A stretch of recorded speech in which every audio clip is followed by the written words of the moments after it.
Good evening, everybody. Welcome back to the English Shooting live streams. Lots of regulars in the chat, which is always good to see. So thank you very much for coming along and joining the conversation. Of course, it was only ever going to be one real main topic this evening after the horrific acts back in, well, last week. For those of you that was watching the stream last week, the news broke about it actually while we were streaming, and I did sort of deliberate online so at the time while live whether to sort of just roll with it and see what happened. But these things are incredibly sensitive. There's lots of misinformation, certainly in the first few hours that comes out, so sort of decided to end it and see how the next week went. But there's been lots of information every single day. Something new is coming out about it. There's probably about 5 or 6 different videos that I probably could have put out this week, but you know, I just wanted to condense them into what I thought was the most important and sort of get the most important information out there. But it will be a relatively normal stream as well, whilst we are going to be talking quite a lot about the events in Plymouth. If there's any other questions or topics that you want to bring up during the stream, then please feel free, use the chat section. All conversations and discussions, as long as they are polite, legal and sensible, are all welcome. Anything about getting into the sport in the UK, I do find it it's a little bit counterintuitive, but when something big like this happens, it actually shines a lot of interest on the sport. On a smaller scale, we saw this with the various attacks of practical shooting from Sean O'Neill at the Times. It actually gathered quite a lot of interest in practical shooting. So there may be a lot of people that have found this stream, found this channel, or found shooting in general in the UK, and you may be interested in taking it up. You know, what happened in Plymouth is absolutely not representative of the sort of person you're going to find on the range and the general community. It is an incredible community to be a part of, and also an incredible sport to take part in as well. So yeah, I welcome free speech as much as certain organizations will allow. But yeah, I hope you've all had a good week. Obviously, it's been incredibly worrying for anyone interested in their shooting here in the UK. Yeah, history does tell us that when there is a big event, let's say, or a tragic occurrence, that we usually get more restrictions. And before we really get into it, there are a couple of corrections in videos or posts that have been put out in the last week, which I think it gives more. Well, it's certainly going to help with the contents as we get in context as we get into the stream. So I think in the first video that I put out at the time, it was reported that this person lost their shotgun certificate. And for anybody doubting, had loads of questions on this.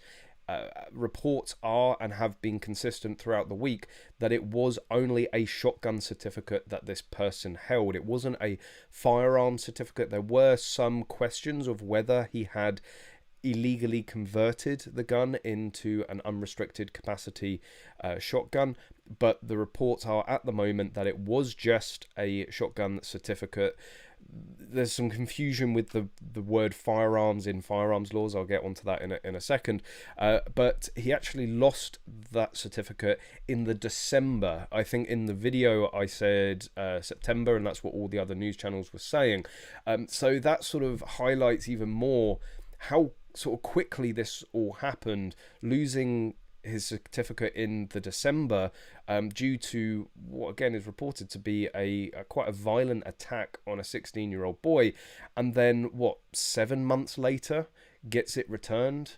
Month later we had what happened on the 12th. So a correction there, which I think only just strengthens the accusations that this is ultimately a police failing. I did touch upon that in the first video, and there's a lot of mainstream papers that have gone a lot harder than speculating whether it was a police failing. So the other correction, which is actually going to form quite a heavy basis of the discussion on tonight's stream is the guidance that I've referred to previously. So there was a post on the English Shooting Facebook page where it's a quote of the chief constable saying, looking at people's social media would be a invasion of their privacy. Now, first of all, that's complete bollocks. If you're posting to something on YouTube, that is not a private platform.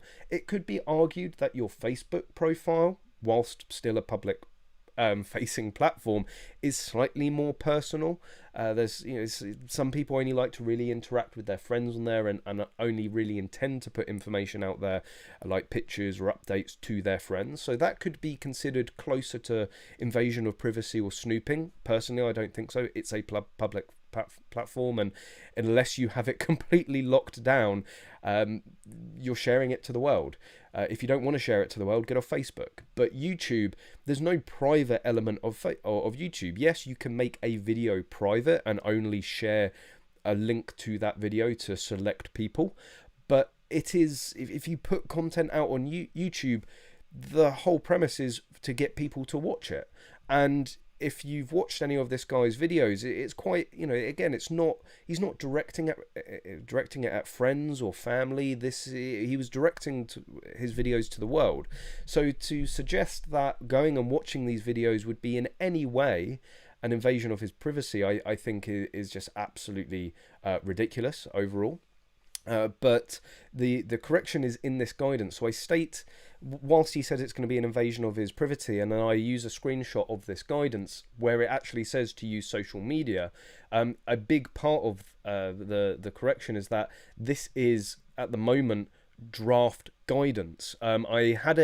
I collect various things from online and sort of stash it away, and it sort of rung a bell when they started talking about social media. So I went and found that, and I didn't realize that what I have, it presents it as like a final sort of guidance, but it's not. It is current draft, and I'll bring that up now for you. So this is a main talking point at the moment, and a lot of people don't understand the sort of the smoke and mirrors, actually, that is what is going on at the moment, certainly from the likes of Priti Patel. So the main thing here is additional checks. So this is the police guidance or the Home Office guidance to the police in how to assess suitability. I actually made a whole video on this previously, and the main one, and I still protest that, yes, okay, he had a history of violent behaviour, that should have been red flagged enough,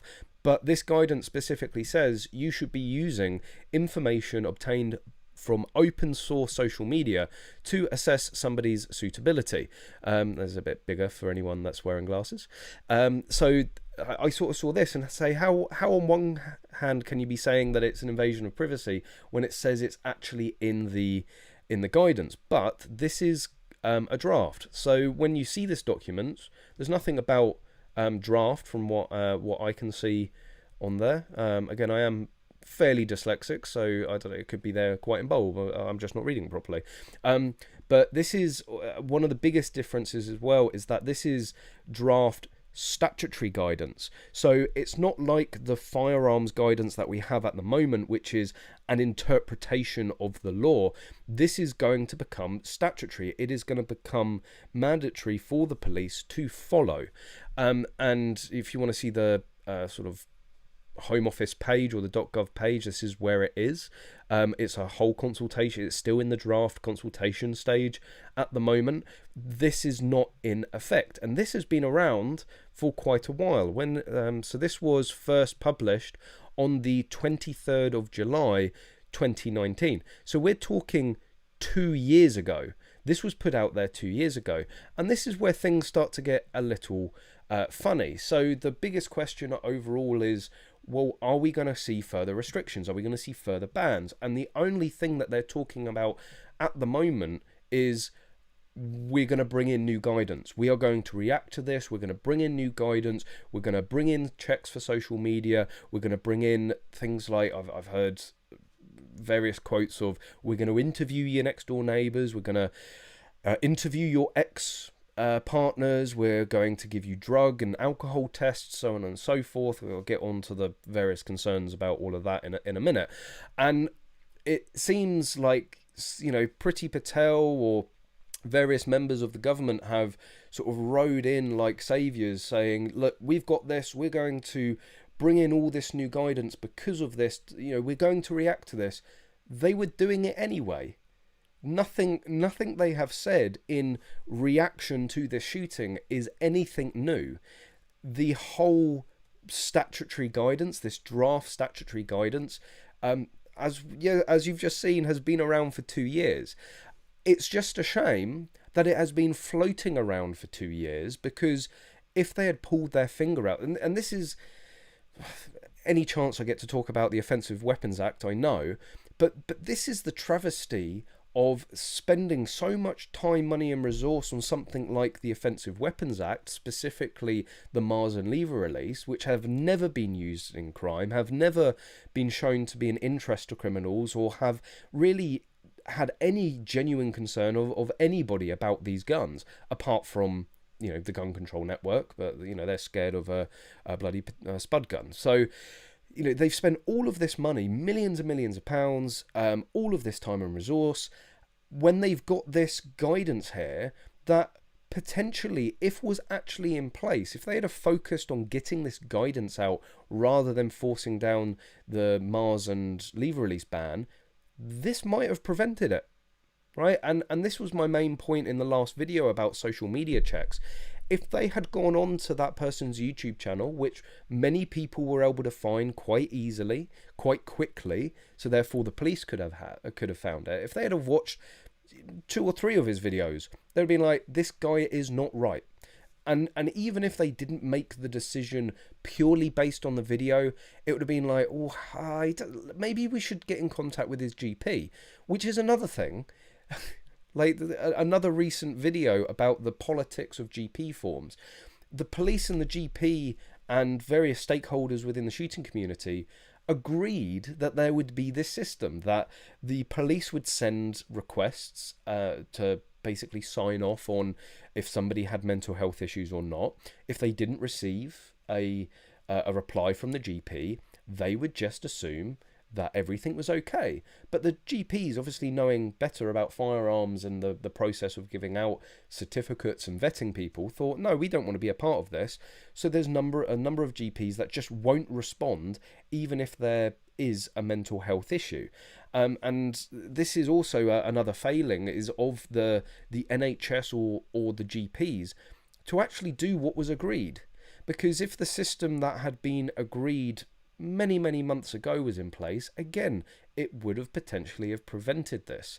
So the GPs have a system that when somebody applies for a certificate and is granted a shotgun and or firearm certificate, there is a marker put on their medical file, and it says this person is a gun owner. Now, what that is then intended to do is, if there are any concerns about well-being or mental health, it's meant to then, you know, when they add it onto his medical record or their medical record, they're meant to see, oh, hang on a minute, he's got a firearms marker.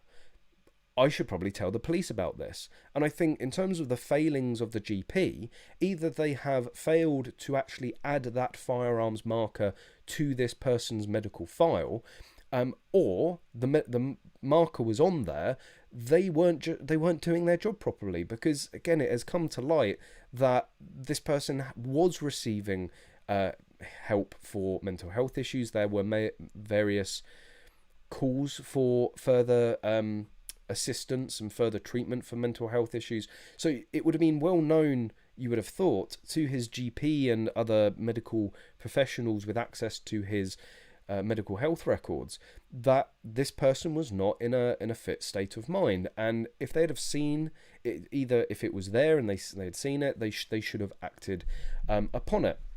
So yeah, multiple failings from multiple different angles.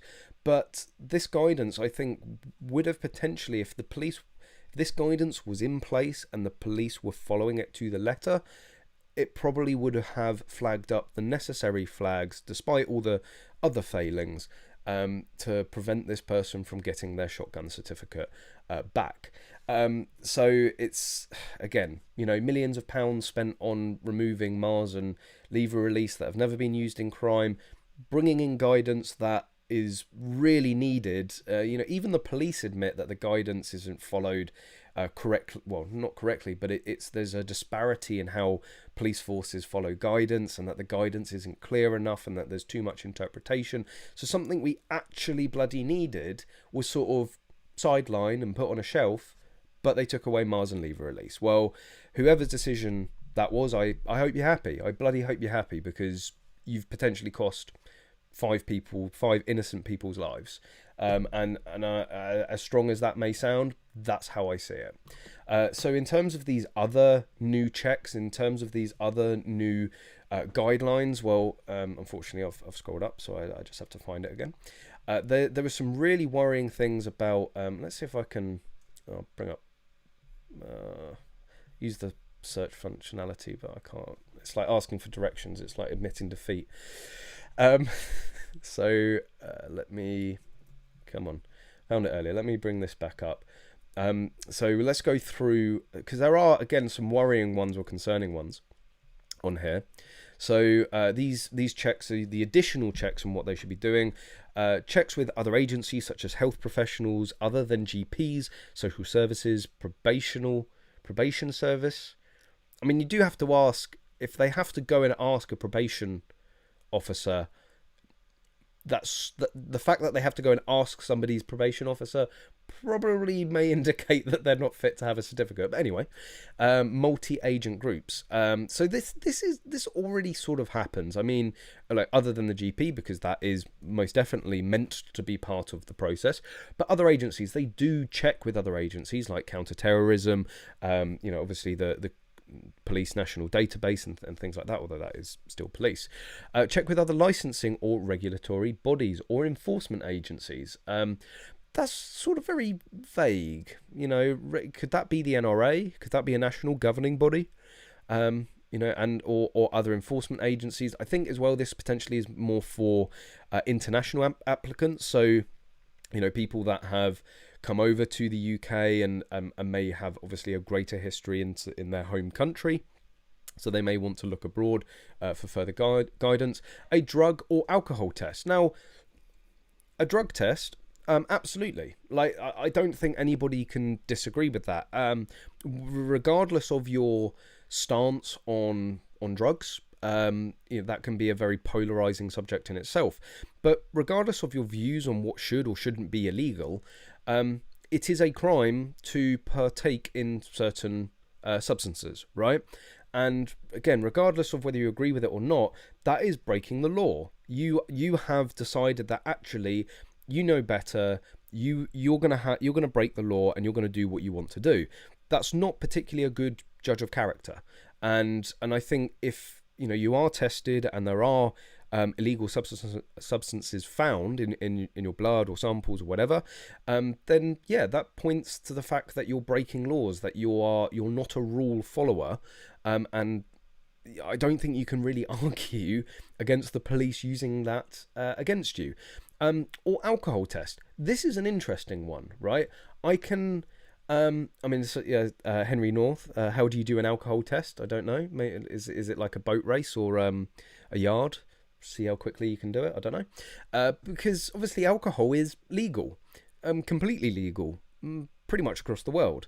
So if you have alcohol in your system, now granted, if you're turning up to your FEO interview and you're pissed, again, quite a big marker there, or indicator then that potentially you're not taking it as seriously as you could be. But an alcohol test, can they actually test the sort of the amount that you're drinking? Can they pick that up from a test? Because you could have been at the pub the night before quite legally and happily and sensibly. So yeah, someone saying caught with weed for a medical condition, now you can't buy a shotgun. Again, there would have to be some exceptions. If you have a medical exemption for certain drugs, then yes, of course, that shouldn't be then used against you.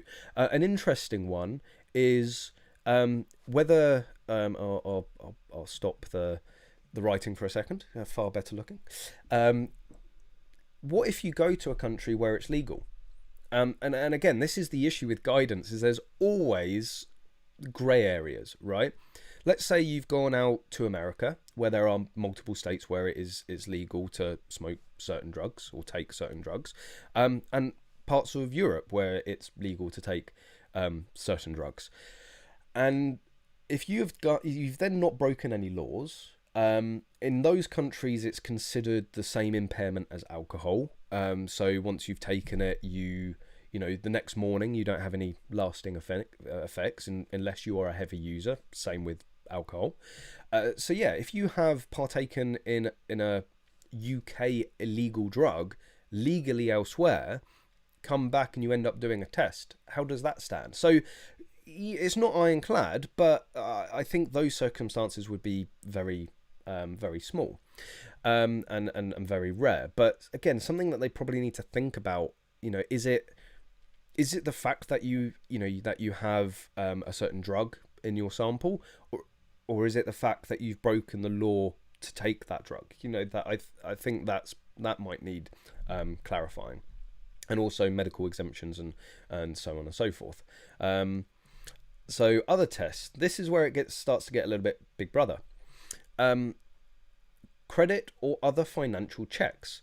So basically, and now I've been through this, so I had to pass various government, quite high level government security clearances, and a lot of that was about financial information. You have to divulge what sort of credit cards you have, what sort of financial position you're in, because if you are financially vulnerable, then you can be vulnerable in terms of your own your mindset could be quite volatile if you're financially vulnerable, or you could be extorted. You know, you could be, you know, if you are in serious financial debt and a criminal comes up to you and says, I'll give you 10k if you lose one of your shotguns, it certainly makes you more vulnerable. So I can understand in the terms of national security why you wouldn't, you know, again, there have been cases where, you know, people have sold off secrets to various enemies because they're in financial difficulties. So like, I get it, it makes you more exploitable, but does that mean if you missed a payment on a loan 5 years ago, you're no longer suitable to have a certificate? If you've gone overdrawn, you know, past your agreed overdraft limit, if you've there's a million and one sort of like harmless, just like, oh shit, I forgot to pay this, or, you know, oh, I've spent too much on my credit card, or I've just had a couple of difficult months. So again, that could be used very much. That could be very much abused in terms of being oversensitive. So, you know, once again, you sort of need to have guidance on the guidance, because it just leaves it, it's like, you know, credit or financial checks. Okay, what do you need? Do you need a credit score of 500 to be able to get a shotgun or a firearm certificate? Like, of course, the big one that we've already all talked about is information obtained from open source social media. Yes, personally, I 100% agree with that, unless they are breaking passwords or, you know, sticking microphones in covert places across your house.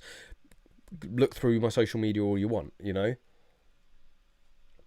But again, there needs to be guidance on this guidance. You know, information obtained from open source social media. What information? Where are they looking for it? What are they trying to obtain? How do they assess it? You know, what's the bar? And this is what I've said for many, many years. What is the bar that certificate holders need to hold themselves to on social media? Because there's no guidance on it. Interviews with individuals other than the applicant or their referees. For example, neighbours, partners, or representatives of shooting clubs attended by the applicant.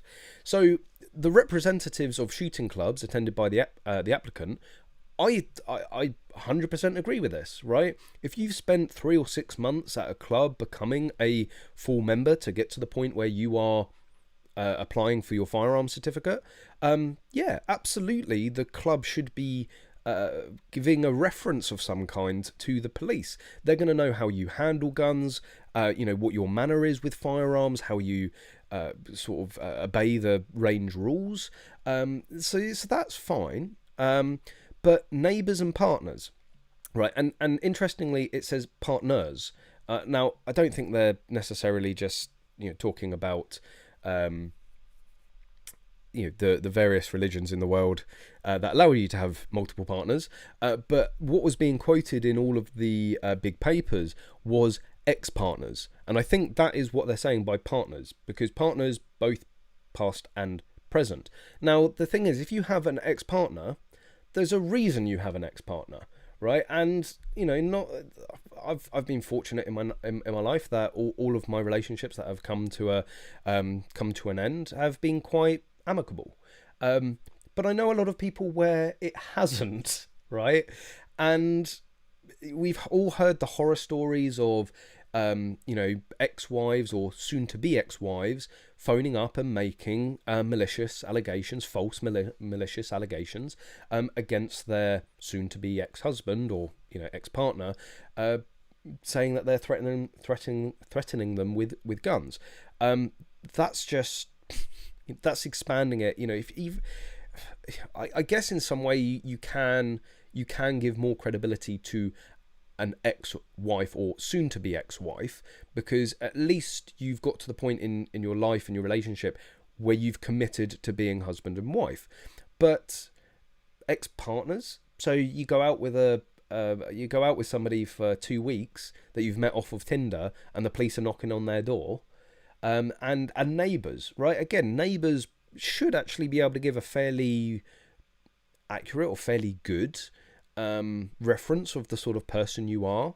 Are there loud screams and harassing sounds coming from the night from the house late in the night, and things like that. But then also, I've heard so many stories of certificate holders getting into issues because they've had a disagreement with their neighbour over a driveway or a fence or something, or rubbish bins, and the neighbours have started making false malicious allegations against the certificate holder because they know they've got guns.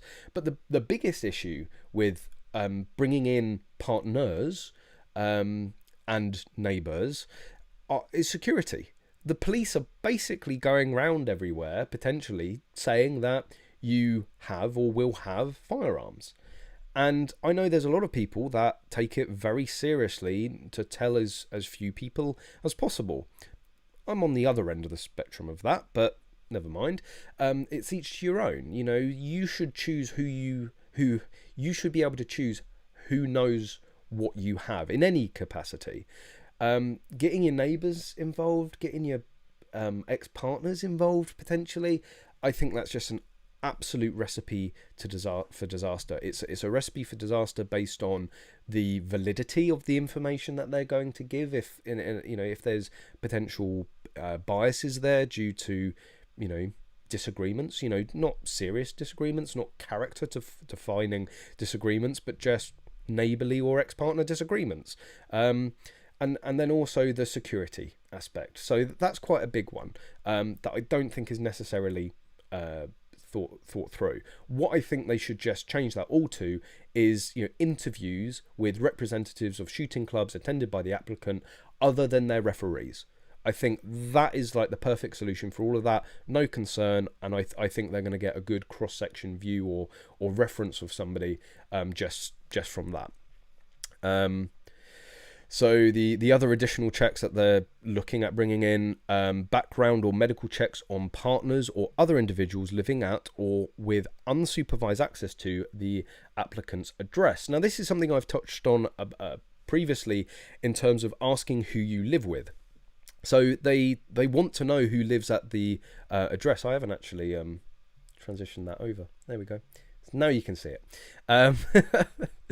So there we go. This is what we're talking about. Backgrounds or medical checks or on partners or other individuals living at with unsupervised access to the applicant's address. So the reason that this is important is the unsupervised access. If they know you have safes in the property and you go away for a weekend or you go away for a week, then they, with enough time and force, you can get into pretty much any safe. So vetting the people inside, I don't necessarily, I'm sort of like neither strongly or I nearly sort of strongly agree or disagree with this. I think they certainly should have scope of who's in the property. We've talked about known associations in the past. So, you know, if you are from some sort of criminal crime lord family, you know, and the Don is living upstairs and you're asking to have a shotgun certificate, shotgun kept in a safe downstairs, probably not going to end very well for everyone involved. Checks where there are checks where there is an indication of domestic violence or abuse, as set out in paragraphs 2.45 and 250. So this is what they, I think, really need to do for every point. You know, look how much information that they have given in terms of, you know, the guidance on, I'm not going to go through it all right now, but look at the guidance that they've given specifically on that one point. What they need to do is now go back and for every single one of these points, put further guidance. Make it absolutely crystal clear what the police are meant to be doing, what they are looking for, and how to do it. Because this is an issue that has... it's griped me since ever I got into the shooting community, and it gripes a lot of other people. The inconsistencies, the disparity, and the picking of and choosing of what they want to do and how they want to do it across the country. So for those of you that don't know, within the UK, when you are issued a shotgun or firearm certificate, it's not done on a national level, it's done at a county level. So I live in the county of Hampshire, so it's done by Hampshire Firearms Licensing. Plymouth, it was done by Devon and Cornwall Firearms Licensing. You know, there's Wiltshire, East Sussex, Surrey, so on and so forth. You get the idea. And they're all effectively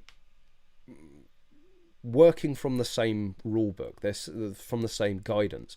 But unfortunately, as we were talking about earlier, the guidance that we have at the moment on the firearms law is an interpretation of the firearms law, and it is just purely guidance.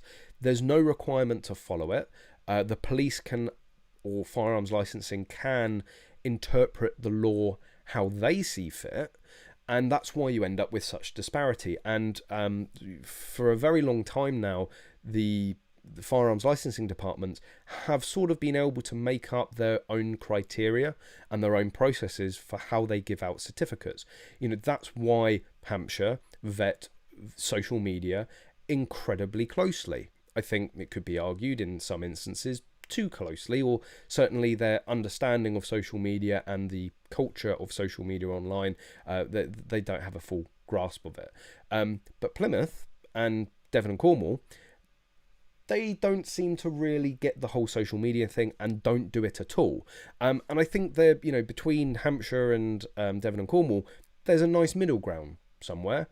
And I think this is what this guidance is meant to bring in. I think this is what this guidance is meant to do. It's meant to go, right, there's no more making up your own rules. There's no more making up your own processes. This is all what you have to do. But as we've already just picked out, there's various holes. Luckily, this is still in draft form.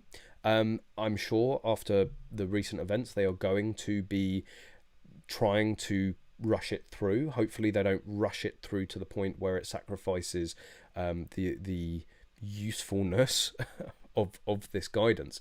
But yeah, I do find, well, to be honest, they are just barefaced lying. When you see in the current news, you know, in the papers online, that they have miraculously come up with this new guidance based on what happened in Plymouth, it's just a barefaced lie. This has been around for 2 years. This is going to be, I think, the spark that really gets it put into play and gets it actually written into law, written as the statutory guidance. But yeah, again, if they had spent less time focusing on Mars and Lever release, perhaps we would have had this guidance and perhaps people would have been saved. But yeah, sorry guys, that's sort of my general take on it. There are loads of other points. We are going to be chatting about the gun control network and the absolute idiocy that they've been coming out with. I think I'm still going to make a full video on it at some point, but I thought sort of for the first time we'll go through some of the absolutely ridiculous statements that they've made. So we'll be getting on to that. Probably the biggest question that I think everyone's asking at the moment is, are there going to be more gun bans? Are we going to see, it's widely reported that it was a pump action shotgun, and straight away there was a lot of people that were fearing that pump action shotguns are going to get banned. I'm actually, call me naive or an optimist, or naively optimistic. I don't think we're going to see anything banned. I really think the public, the media, and certainly the shooting community see this for what it is. Ultimately, police failings. Even with the inconsistent guidance that they may have already, everyone can see that it was just an almighty cock-up all round. From the time it took, for that 7 months to get his licenses back, his shotgun certificate back, from the history and pattern of violent behaviour, which of course the police would well know about, because that's what the police deal with, the mental health issues, the cries from his parents to take away his guns, or to get more help in terms of the mental health. So yeah, just even one of those things should have prevented this. And it is interesting, like what's going on in Afghanistan. I think actually it potentially puts this into context to some degree, because like Afghanistan is a whole nother level of horrific. Watching the images that are coming out of there at the moment, it's just absolutely insane. You just can't even begin to imagine. Clinging on to the outside of a plane is better than staying there. Like, I think that, so yeah, it's a big story, and I think quite it's quite worthy of being the main story at the moment. But it has quickly diminished the coverage of Plymouth, and I think that's for two reasons. One, Afghanistan is just a bigger story at the moment, but also as soon as the mainstream media realizes that actually this is really looking like a police cock-up, suddenly it's less interesting for them. If there was a chance to be able to blame gun laws, gun control, and the firearms community and shooting community, I think we would still be seeing quite a bit more attention on this overall.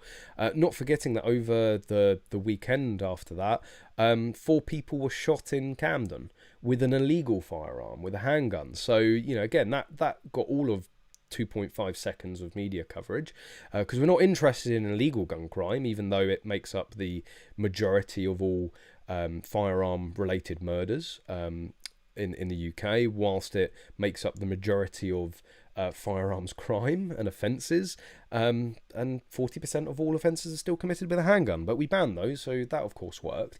So yes, the media isn't interested or when it's the police's potential fault or it's illegal guns. They just want to be able to tell everyone how bad the shooting community is and how gun ownership is a bad idea. So whether it is solely because of Afghanistan that it's not getting the same level of media coverage, but I think the fact that it's looking like police failings over a multitude of police failings, not even arguably, I really don't think there's any discussion or debate about it. The report so far just really hammer home that it's pointing to that. So yeah, the media have lost interest in that. That's interesting. Scotsman, the Taliban was taking away people's guns for their safety. See, and people say that they're not thoughtful.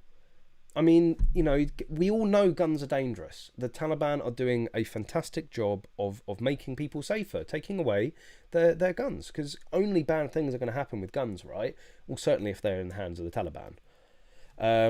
So yeah, we're shy away from the Taliban and Afghanistan. That can get whilst we get quite political on this channel, that's not the politics I want to get into.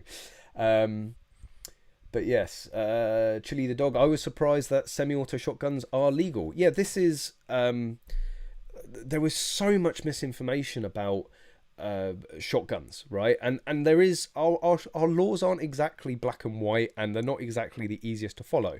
So let's. I'll give you just a quick for anyone that's join this because you want to learn a little bit more about our laws. First of all, hit the like button. It is really appreciated. It does help, grow the channel. So it's free. It only takes like a split second if you're quick. And subscribe as well. If you're enjoying the stream and you're new to the stream, make sure you hit that subscribe button because we do this every single week, 7:30 at Thursday on a Thursday night UK time. But yeah, likes, subscribes, comment, get involved. I like the interaction. That's why I do it. So I forgot where I was going. A quick 101 of firearms law, right? So we have many different sections of firearm. The main three, section 1, section 2, and section 5. Everything under those three sections are firearms, right? Anything that is a lethal barreled weapon is considered a firearm in UK law. So a section 2, which is shotguns. So you can own any shotgun. There's minimum lengths, and I always forget the lengths of the shotguns. I think it's like, is it like 24-inch barrels? So they've got to be longer than 24-inch barrels and an overall length of like 30 inches. I think it's around those numbers. So anything that complies with the lengths and doesn't have a detachable magazine and can only store up to 2 rounds in a internal magazine is a section 2 shotgun. So you have under and overs, side by sides, you have semi-auto and pump action. They are not prohibited, they are not banned in any way, shape or form. But for a section 2 semi-auto or section 2 pump action, the magazine tube will be restricted to 2, which leads to the term 2+1, 2 in the tube and 1 in the chamber. So the total maximum capacity of that shotgun is 3, effectively. If you fully load it, that's what you can go out with, and they are perfectly legal. A shotgun certificate is relatively straightforward for most people to be able to obtain, as long as you don't have a criminal record, as long as you are a good character, and you don't have any mental health issues. That in theory, right? So that's section 2. And whilst we're talking about a shotgun certificate, a section 2 shotgun certificate that is covering shotguns are still considered firearms, right? So this is where this confusion of firearm licenses and shotgun licenses, right? There is a firearm certificate, but it's not necessarily incorrect to say that a shotgun certificate is a firearms license. I know there's the whole argument about it's a certificate because it was once in our right to bear arms and you can't license a right, and I get all of that. This is just modern day common vernacular, right? We refer to them as licenses. I do it all the time, and so do many people within the shooting community, rightly or wrongly. That's just how people refer to them. So a shotgun certificate is in some form a firearms license, and I think this is why there's been so much confusion about whether this guy had a shotgun certificate or a firearms license or a firearms certificate. See, it's so easy to do. A shotgun certificate or a firearms certificate. And the police were calling it firearms license, the media was calling it firearms license. What they actually meant was a shotgun certificate. Of course, section 1 is a firearms certificate, anything covered under that. This is where it starts to get really skewy, is that you have section 1 firearms certificate shotguns. So whilst you can own a pump action and a semi-auto shotgun under a section 2 shotgun certificate with a limited magazine tube of 2, you can own an unrestricted capacity and also shotguns with detachable magazines under a section 1 firearm certificate. So again, those shotguns are very much so firearms, because whilst they are shotguns, they're under a firearm certificate, which is under the total banner of lethal barreled weapon, which is our definition of a firearm. So I think that's ultimately where all the confusion comes in. And I've already seen loads of people going, "Oh my god, you can have unrestricted capacity shotguns and ones with magazines, like detachable magazines. Like, imagine if he had one of those." Well, he didn't. So why are we fucking talking about it, right? That argument is like, what if? Yes, what if aliens descended down from from Mars right now? And there's loads of what's if. Let's talk about the facts and not stray away from them, shall we? Not forgetting that the additional checks that are inherent with the application of a firearm certificate would have voided this person from obtaining a firearm certificate. And the main one is being a member of a Home Office approved club. Now, granted, he could go rough shooting, he could have been mentored, he could have gained experience out in the field and done it for hunting or vermin control. But that's still, you still need to enter a community of some sorts to be able to gain that experience.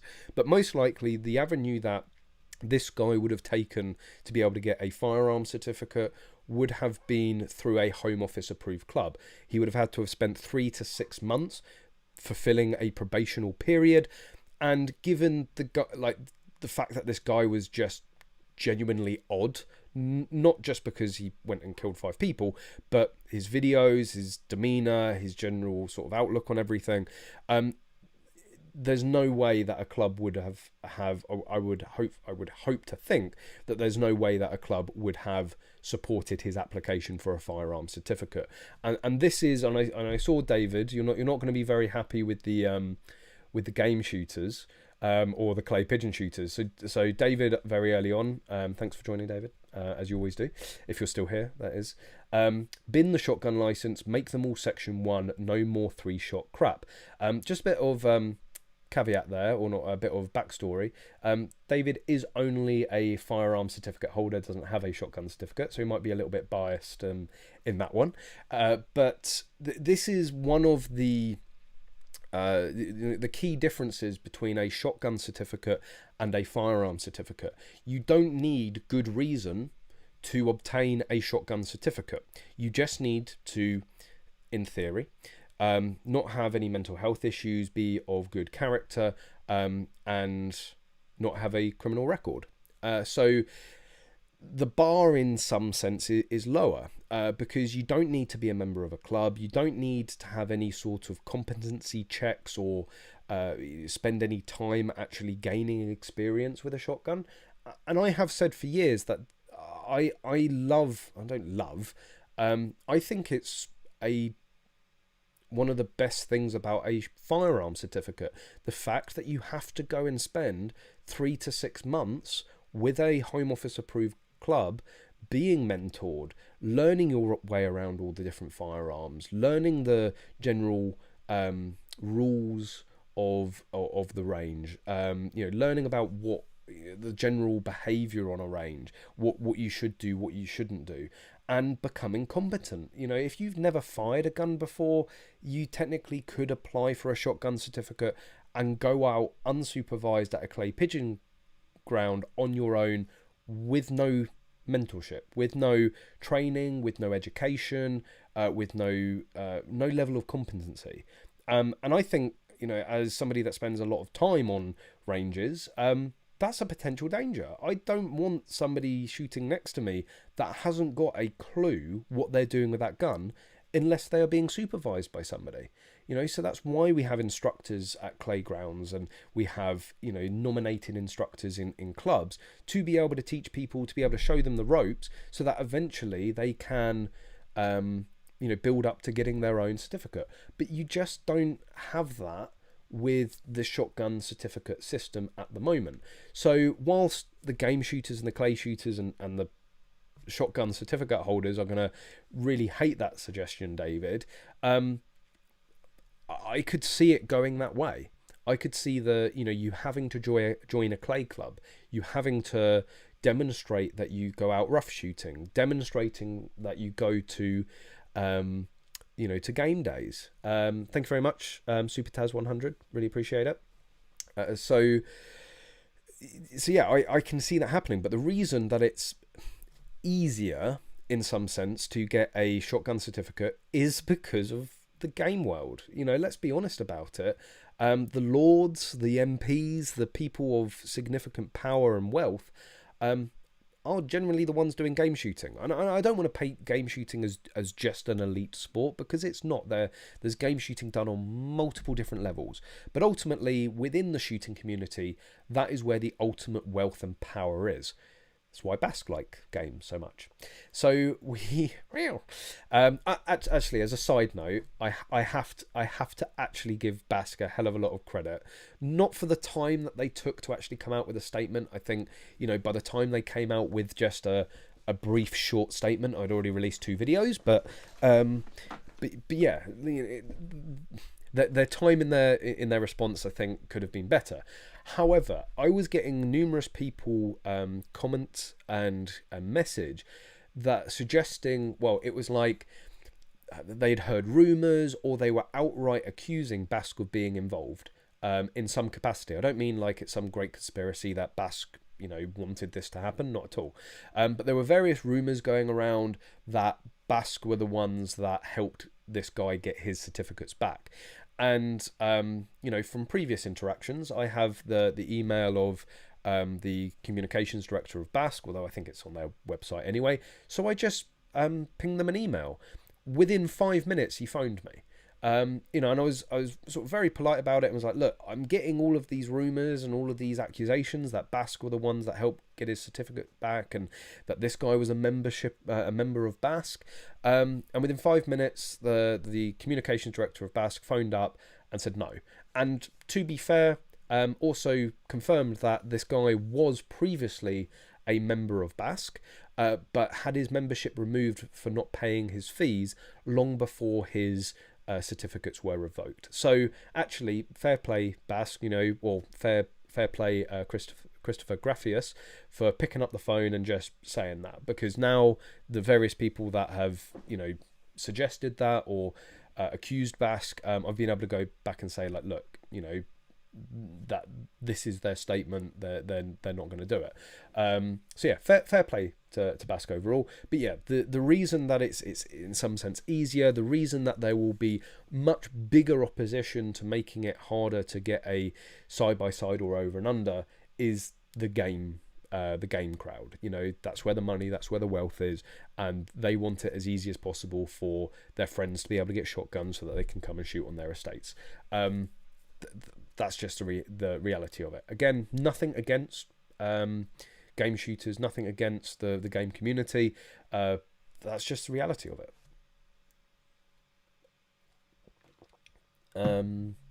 Adam, hey Callum, how are you doing, man? I'm doing well. It's been a busy, long, tiring, stressful week. I have to be completely honest. So yeah, it's been busy keeping up with everything, but I hope you're well as well, Adam. But thanks for asking. And I hope everyone else is doing well. Again, don't forget, if you want me to feel even better, hit the like button, hit subscribe, get involved. If you've got thoughts on this matter, put them in the comment section. Perhaps take a safety course beforehand, only a day. Yes, even something like that. Having to go to a CPSA approved ground and completing like an hour or 2 hour gun handling course. Just something minimal like that, you know, for a shotgun certificate. I know there's probably a lot of Americans watching this going, this guy's pro-gun and he's asking for further barriers. I always like the one answer that I've always got is things are very different here in the UK. You know, we don't have the political clout or even the financial clout as a community, or even the numbers clout that you do out in the US. Mr. E30, really appreciate it. Thank you for watching, but glad to hear that you're watching it. Ooh, Callum, you're old cynic. Sort of my job to be cynical at this point, right? Here's a nicer sort of change of pace for the live stream. Off topic, tea or coffee, your preference. Now I'm going to piss off loads of people. Or you're all going to think I'm a complete weirdo.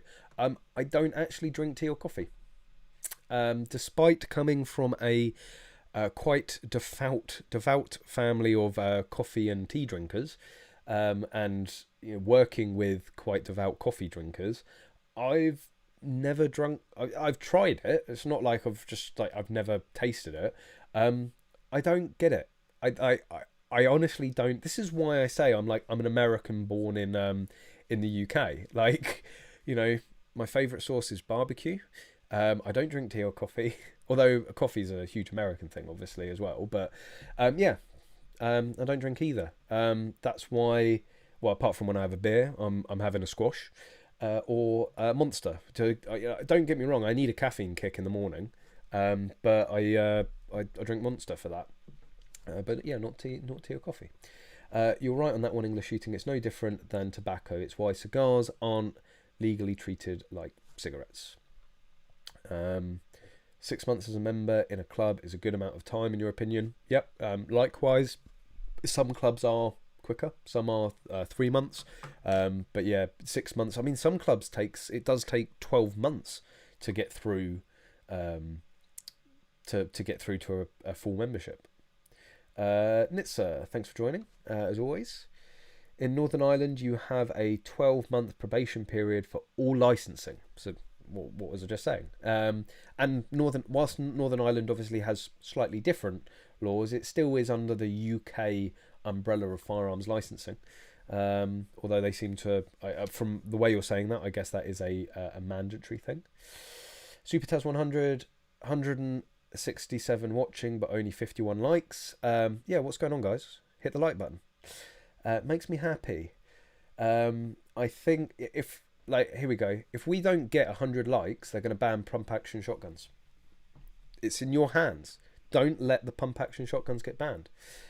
Get us to 100 likes, and then they won't be banned. Like, could you imagine if that's how they made laws from now on, like firearms law? Like, let's have a referendum on the English Shooting live stream. It's like, let's get, it'd be the first 1,000 liked video, isn't it? Like, if you want full auto, available under section 1. Even the game guys would be coming on here to like it. Aaron T, NRA membership is a bit different. A lot of members don't even know each other. But there's NRA staff. The person that maybe did your induction. There's people that did your, like within the practical world, there's the same sort of ROs. That would actually be a good point, like ROs for practical shooting. So range officers, they're qualified, they're vetted in a way, but they're qualified and experienced before they're allowed to become full-fledged ROs. So they should be a pretty good judge of certainly your shooting ability, but also your handling of firearms. So potentially. Carl, thank you very much. Appreciate that. Thanks for joining as well. Oh, you've got the coffee gif. It should be a monster gif. 86 likes. Come on, guys. It's only 24 likes. No, 24. It's only. I'm getting tired. 14 more likes to save the pump actions. Do you think anything will change for us young shotgun and firearms license holders? People don't seem to be amused that there is no age limit on shotgun certificate and 14 for firearms. Yes, I can certainly see younger shooters coming under more scrutiny. Not forgetting that the person responsible for the Plymouth shooting was, I think, 23 or 22. So on the youngest, you're not talking teenager, but you're still talking on the younger end of the scale. And I think ultimately the police will start looking harder at younger shooters. To be honest, if you're under 18 and you're applying for a certificate, then they're going to look at teenagers and under 18s a lot closely anyway, because it is a lot rarer. It is not as commonplace. So I think they need to do more to just ascertain that everything's okay there, that they are going to be competent, that they're, yes, if there's nothing wrong in my book of a 10-year-old having a shotgun certificate, they can't legally go out and buy a gun. That's what the gun control network always gloss over. It's not like they can walk into the gun shop at the age of 10 and be like, yeah, I want 10 pump actions, please. You still need to be over the age of 18 to be able to go and buy a gun and ammunition. So But yeah, I don't see anything wrong with a 10-year-old doing it, but I think they certainly need to be a mentally mature 10-year-old. They need to understand the responsibility that they're being entrusted with. They need to be well disciplined, and respectful. So, but yeah, I think ultimately the police will be a little bit more stringent on the younger. Oh, so he deleted a message. What did he say? View deleted message. I don't like this topic. Combat Gerbil, so stop watching. Like this, I've had this throughout doing the channel. Like, people go, I hate your videos. I go, great. He's like, I really wish you wouldn't put them out. Like, I'm not forcing anyone to watch them. It's like, there's this objection to like, oh, the fact that you've put a video out, I have to watch it, and that angers me. Okay. Keep the pumpers pumping. Yeah, I definitely saw across Facebook the expression "up the pumpers" died down a bit for the last week. I think that's probably sensible. The likes are exploding. Yes, we're almost there. You know, we're 3 away from saving pump action shotguns. We need 100 to prevent the UK government from banning pump action shotguns. If we get 150, maybe they make unrestricted pump action shotgun section 2. You never know. So it's just worth it. It's not worth the risk. Just hit the like button. I'm dancing for those likes.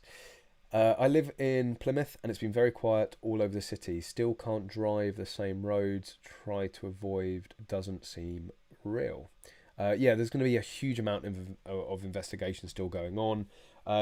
They still haven't confirmed. This was one of the speculations of whether he had illegally converted this gun to a higher capacity. But from what we know now about the sort of the breakdown of how the shooting took place, first of all, it would have made absolutely no difference if he'd have had a Section 1 shotgun or a Section 2 shotgun. I'm absolutely adamant that the result would have been the same. And I said this, I think, in the first video put out about it.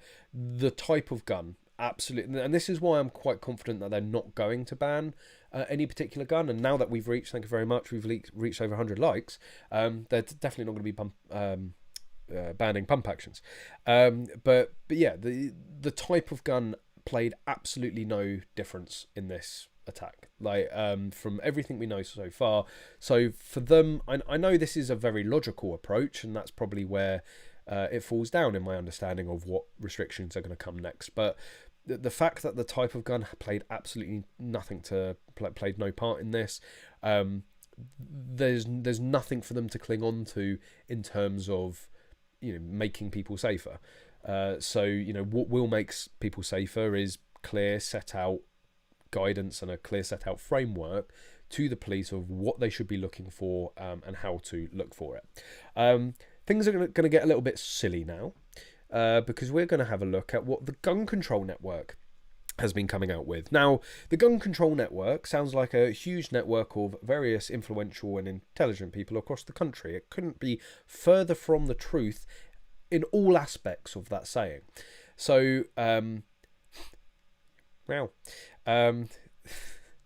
so the Gun Control Network is not this mastermind savior of gun control. It's, as far as we can make out, like 3 people that have nothing better to do, have absolutely no experience or knowledge or expertise in firearms or firearms law, and have continued to demonstrate that to an incredible level once again. So first on the agenda is the piece that Peter Squires did for the Daily Mail. And I'll bring that up for you now. Now, I have been, a lot of people have commented on this, just as a quick side note. A lot of people have commented on me not naming this guy and not showing pictures of him. It's something that I feel very strongly about in terms of the copycat effect. I think to some extent the media can be blamed in some part for every mass shooting we have, because they publicise the hell out of it, and that's what these sad little nobodies want. They want to be remembered, they want their name and face to be out there, and the media just give that to them on a plate. So I do make a conscious effort, and I have made a conscious effort not to show his face, not to say his name. Unfortunately, doing it live it may pop up. So it's not that I'm getting lazy or anything. It's, you know, I apologise. I don't want to give this little shit stain any more publicity or fame than is nothing little life deserves. So just pre-warning on that. I've tried my best, but it's just going to be hard if it just comes up here. So Plymouth Shooter had a gun license. Again, we're talking about gun license, right? Again, this isn't technically a wrong saying. I mean, if you want to get into the absolutely nitty gritty of the law, he had a gun certificate, but he had a gun license, so people think that it's firearms. But he was wielding a pump action shotgun with an illegal magazine. But was he wielding a pump action shotgun with an illegal magazine, or have a secret stash of ammo? And it's like, oh, Jesus Christ, here we go. Here comes the misinformed, naive media and the gun control network. So Professor of Criminology at Brighton University, Peter Squires, who is also a member, one of the three, of the gun control network, explained the ammunition for these are restricted in the UK. Right, okay. So within the UK, you do need a shotgun certificate to be able to buy shotgun ammunition. This guy had a shotgun certificate, right? So he could buy as much fucking ammunition as he wanted. So I don't really know what point that they're making here. But also, once it has been purchased from a shop, you don't need a certificate to be able to possess shotgun ammunition. So you could have, if you're given a box, or so you only need it to buy it. If you are given it, you don't need a shotgun certificate. So yeah, again, you can see where this is going. The guns are fed from a fixed tubular magazine with cartridges loaded in manually in a similar way to a regular shotgun. Like, what the fuck does he mean by that? Like, first of all, what is a regular shotgun? Because I'm pretty sure, certainly in the likes of America, that semi-autos and pump actions are going to far outweigh over and unders and side-by-sides. But load, like, no. What do you mean a similar way? Like, I'm assuming he means by regular shotgun a over and under or a side-by-side. Well, first of all, that's not necessarily a break barrel, but a break action, where, you know, and you load from the top, whereas with a pump action or semi, you're loading from the bottom and don't have to break the gut. So again, just shows complete ignorance of firearms in general. But they can hold more at once than a standard shotgun. Again, please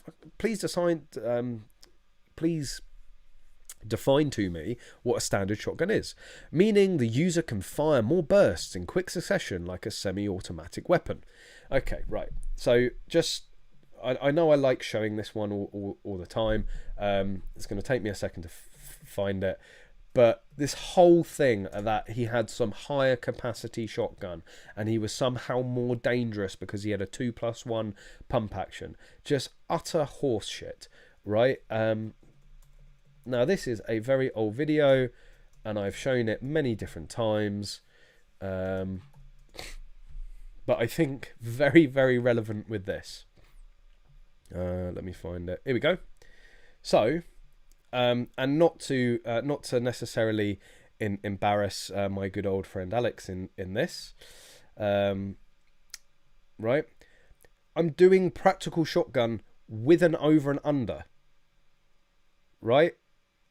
And not only am I doing a practical shotgun with over and under, and loading it fairly quickly, I would like to add, the person that the person that I'm timing myself against was using a he was using a pump action. How even more relevant. So an under and over versus a pump action, right? Do you want to take a guess who won? Do you want to? Shall I give you a little spoiler? Where do I actually show when wins in the end? Oh, there we go. So you can see here, this was the final stage. Alex with a 2+1 section 2 pump action shotgun completed the entire match within 221 seconds, 0.11, and myself managed it roughly 16 seconds quicker with an over and under. please tell me how the gun made any difference to that shooting. You know, this is a, as Peter Squires would say, a standard or normal shotgun, right? You can still load them pretty quickly. The fact that it's only 2 rounds in there versus 3, it makes absolutely no difference. So anyway, that's my exhibit A for calling bullshit on that whole stance of it. Back to the article. But they can hold more at once than a standard shotgun, meaning the user can fire more bursts in quick succession.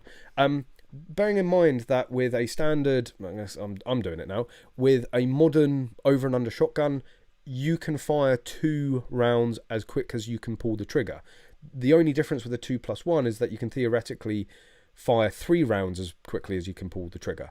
Like, they're making it sound like there's so much larger capacity when that is just not the case. It can just hold 1 more round. That's all, right? Not forgetting that semi-autos and pumps, they are more complex. They have more complex mechanisms, right? So they're easier to jam. They're easier to malfunction. You know, I'm going to start getting down the fucking Glock versus or pistol versus revolver argument in a minute. But anyway, it's just farcical. In Britain, where gun laws are reasonably strict, Professor Squire says there are restrictions to having just 2 cartridges in the magazine at one time. He told the Mail Online, pump-action shotguns are not as long as regular ones. There has to be an issue surrounding those. So this is just demonstrating a complete lack of understanding of our laws entirely. A pump-action, semi-automatic, or under and over, or side-by-side, or single-shot Section 2 shotgun are limited by the same length restrictions, right? They all have to have, on a Section 2 certificate, they all have to have the same minimum length barrels and the same minimum overall length. So that, you know, it's not as long as regular. That's just a lie. That's not right at all. They were prohibited to some extent after the Hungerford shootings and restricted to 2 rounds in the pump action magazine for a Section 2 shotgun, right? And they weren't prohibited, right? Pump actions or semi-autos weren't prohibited in any way, shape or form. The only difference is that unrestricted capacity ones are on a Section 1 firearm certificate and restricted 2-rounders, 2+1s, are on a Section 2 shotgun certificate. But they're not prohibited. But subsequently, and this is, I'm going to start getting ragey.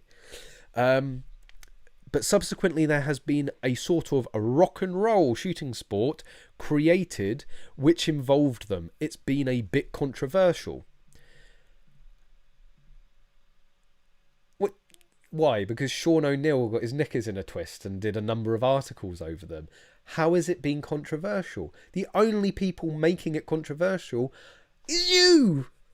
There's no one else. There's not hordes of people out in the street going, we should ban practical shoot. It's the Gun Control Network and Sean O'Neill. There's the only people that I'm aware of that have had any sort of objection to practical shooting because they are naive idiots. They don't understand it. They don't want to even give the time to go and see a real practical shotgun match or whatever. And practical shooting was not created as a fucking loophole around the prohibitions from after Dunblane and after Hungerford, right? Practical shooting has been around since the 1950s, right? And yes, practical shotgun is a newer discipline. It is, we've only had, 3 world shoots? Whereas with handgun and rifle, we've had a lot more. But yeah, it's a more modern. But that's because practical shooting overall has grown. People want to find these. They've tried handgun. They've done handgun to death in other countries. They've done rifle to death in other countries. So they want to try shotgun. They want to try action air. They want to try mini rifle. the sport grows. You know, it's like any, you know, it's like motorsports. Think of all the new different divisions and classifications and classes within motorsports. It's always evolving and changing, and you get new ones. It was never created as a loophole or justification to get around our laws at all, right? It's been around for over 50 years. Again, just complete naivety, just a complete lack of understanding of our community of sport at all.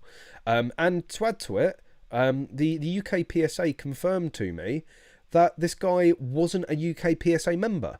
So what does practical shooting have anything to do with the Plymouth shooting? Right? He had never attended a UK PSA event. He'd never attended any. He wasn't a member. He'd never done a safety course. The guy wasn't interested, as far as we know. Had no understanding or idea of practical shooting. But you know, they never let mass shooting go to waste to push your own political agenda. So the law was always a bit of a loophole that a conventional pump action shotgun, which is basically a Jesus fucking Christ. Give me strength. The law was always a bit of a loophole that a conventional pump action shotgun, which is basically a semi-auto shotgun, was restricted to 2 rounds. What? Like that? There's so much wrong with that sentence. I don't know where to start. What do you mean the law was always a bit of a loophole? The law can't be... Like, you have loopholes in law. You don't have laws being loopholes. Like, it's either the law or it's a loophole. And this is what I don't understand. They always call it a loophole, right? No, it's the law. It's the law allows us, right? That's not a loophole. That's the bloody law. That's doing 70 mile an hour on the motorway and them saying, oh, they're using that bloody national speed limit loophole again to do 70. Well, that's because that's what the law is. You know, it's like, which is basically a semi-auto shotgun. Like what? Like honestly, like, am I missing something here? Like, am I actually going de laddie? Like, am I the one being naive? Have I just got it all wrong? You know, a pump action shotgun is basically a semi-auto. Yes, that's why in this controversial sport of practical shooting and practical shotgun, we have a different division for pump action shotguns and semi-auto shotguns. Right? If they were basically the bloody same, why would we have a different division? Right? You know, and I just despair. I despair at the fact that a pump action shotgun was used and that is now the target, right? A semi-auto shoots quicker, right? It's almost like they don't care about the semi-auto shotguns. It's like, yeah, but they weren't used. But it goes on. So yeah, but these new practical shooting shotguns seem to be permissible to have fairly large magazines because they use that in combat simulation sports. Okay, I usually like to keep things quite civil and respectful and polite, and I do really urge you do that. You keep it like this in the comments. But Peter Squires, go fuck yourself. I am sick and tired. I'm just completely had enough with people referring to practical shooting as combat simulation sports. I have explained it until I'm blue in the face that the techniques used to be a proficient or top level practical shooter is completely different to that of combat simulation or military training. Like, a practical shooter wouldn't last 2 seconds in a war zone because it's not about simulation. Yes, practical shooting came from teaching police real life situations, but it started as a training aid and then evolved 50 fucking years ago into a sport. Right, there's nothing combat about it. We're specifically not allowed to wear camo.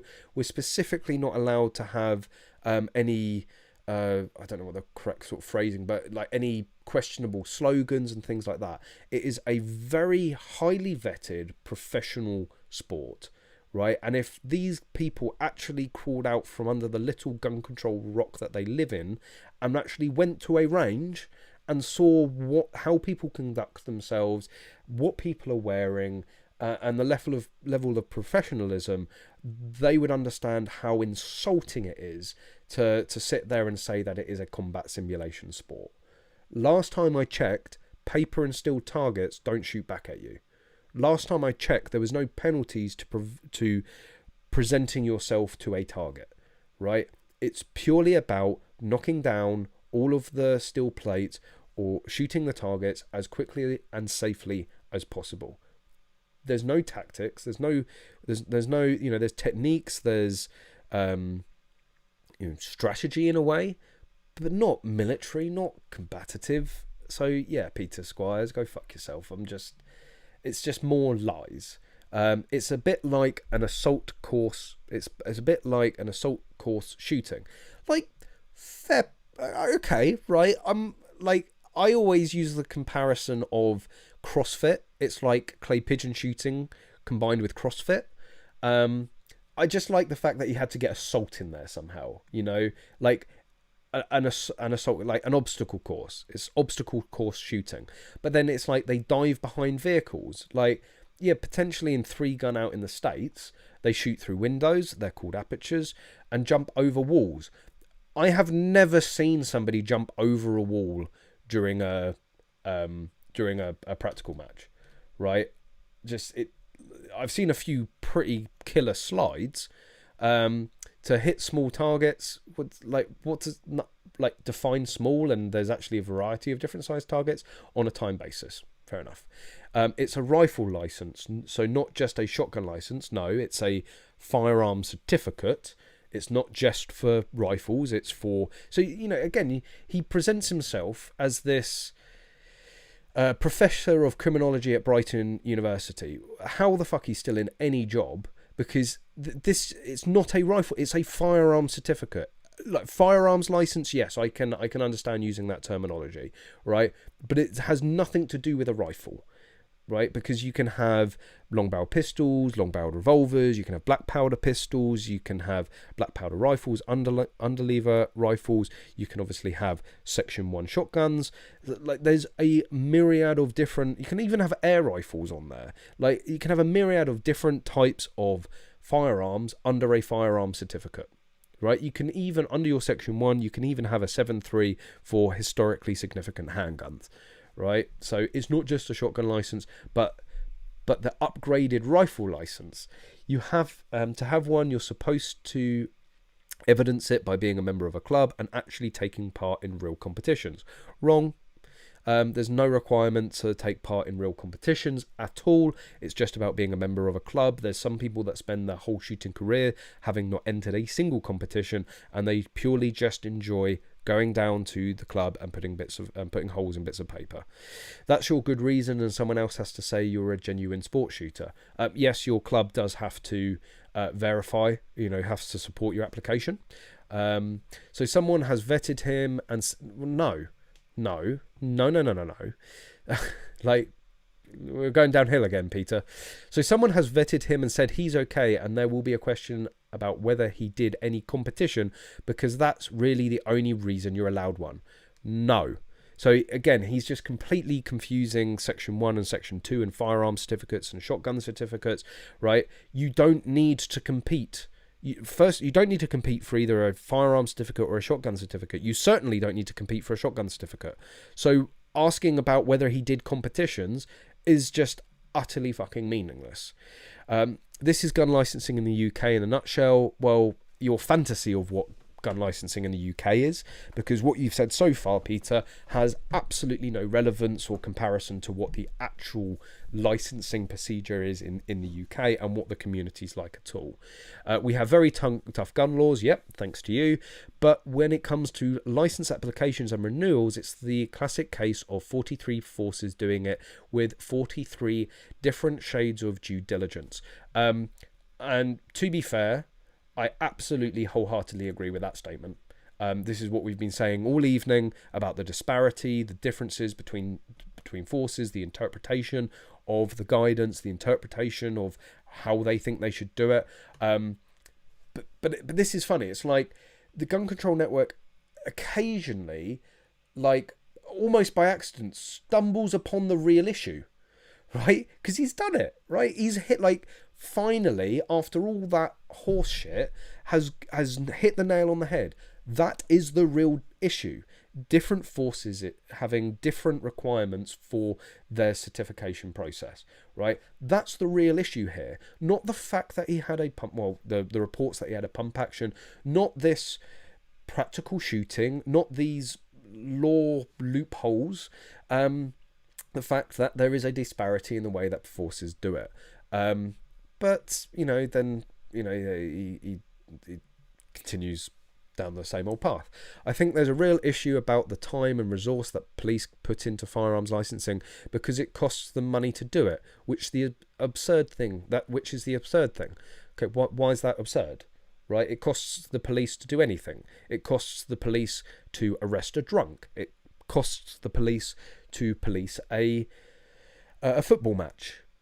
The fact that he may have been showing signs of lunacy may not have come through. It opens up the whole question about whether GPs should certify if someone is sane at the point of license application or renewal. You mean like they did agree to and is what the process is?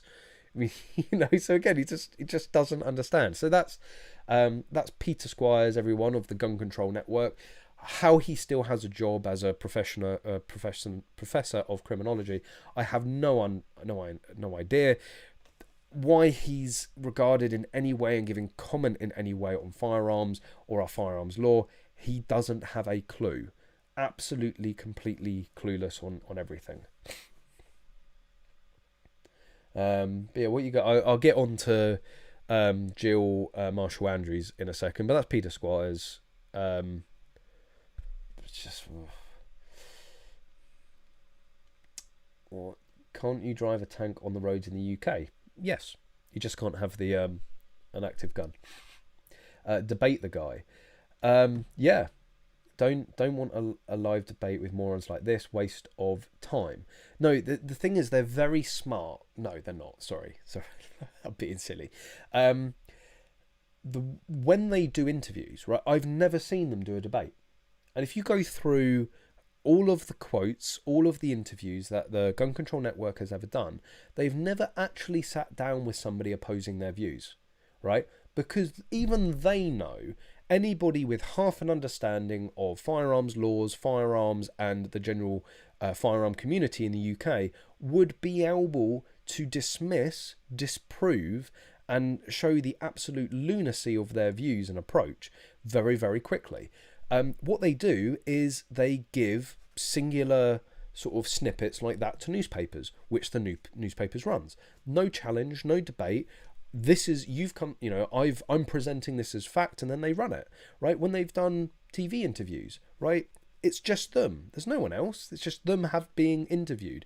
It's down then to the reporter to be able to fact check, to play devil's advocate. But they don't, because that's the narrative that also the media wants as well. So they go uncontested. I, for one, would jump at the opportunity to debate Peter Squires or Jill Marshall Andrews. It's going to end up with them just sat there going, la la la la, guns are bad, la la la la, guns are bad, because that's literally their argument. Right, that never forgetting that. Like I think it was even it was a Telegraph or might have even been the Times. Basically said that Jill Marshall Andrews was a complete idiot because since the 1920s, every single time that they have introduced firearms restriction in the UK, gun crime has risen without exception. Right, so it's like, if you do this thing and this happens and you don't want that to happen, what do you stop doing? Now we're going to keep doing this. It's like, that's their mentality. No, but guns are bad. Ban all the guns. But that's not working. No, ban all the guns. But you ban guns and crime goes up. Ban all the guns. But we're having more crime. There's more murders. There's more death. Like, people are unsafe, or certainly more unsafe than they were before the further restrictions. No, ban guns. Like it's just like, what's the definition of insanity? Doing the same thing over and again and expecting a different result. That's sort of the gun control network in a whole right there. But yes, yeah, Jill Marshall Andrews. Like, if you thought Peter Squire's comments and article was insane, this just takes it. Now there is. I'm just going to check where it is. There is a. I should be able to remember not to show this fuckwit's photo, but his name will come up, so I apologise for that. So this is what Jill Marshall Andrews had to say on the matter. The chair of the UK's most prominent gun control group, the only group, and the chair, the chair out of 3 people, has actually an actual chair would increase their numbers. So the and probably give them more validity. So UK's most prominent gun control group has said police failed in the case of who, and called for tighter restrictions on social media firearms videos. Like, what did I do? Jill Marshall Andrews, chair of the Gun Control Network, warned Britain must tighten its gun regulations, which again since 1920 has proven to only increase crime, and urged the UK internet firms to block US-based gun channels glorying weapons ownership. Well, actually, I'm just going to have to say for a moment that I'm not actually against this, because if they ban all the US shooting channels, that only leaves the UK shooting channels. So that can only be better for English shooting, right? And rack and load. So, I mean, maybe Jill's just trying to do me a solid here. She's like, we can't compete with the big US channels because, they have more guns, they have more freedom, more ammunition, more land, more ranges. So maybe she's actually trying to level the playing fields for UK shooting content creators. So, thanks, Jill. But of course, what I imagine is more the reason of why she wants to do this is because she doesn't actually know that there are UK gun channels, right? She thinks like this is the idiocy of their thinking. It's like, there couldn't possibly be a UK gun channel in the UK. Just go on YouTube and search for one. No, there just couldn't possibly be. So we're going to ban the US ones. So yes, that's Jill Marshall Andrews' approach to preventing a tragic event like Plymouth, stopping videos, banning videos. Is she going to start like advocating for banning books, right? Because we've seen book banning in the past before, we've seen book burning in the past before. Doesn't usually go very well. So yes, block US based channels glorifying weapons ownership. And then there's another little snippet.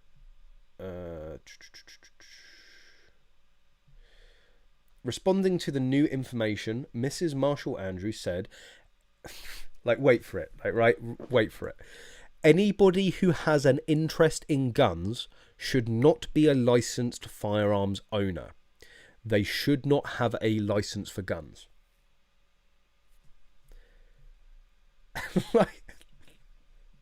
like anyone that has an interest in a car shouldn't have a driving license. Like, this is, and they give these people airtime. Anyone that has an interest in guns shouldn't have a, like, no. Like, first of all people are going to do is lie. Like, do you have an interest in guns, sir? Nope, not at all. Nope.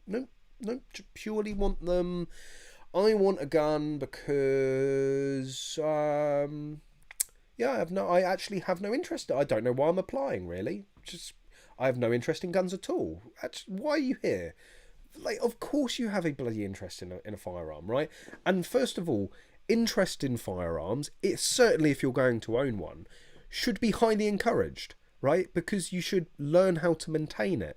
You should learn how to make sure that the gun is safely functional.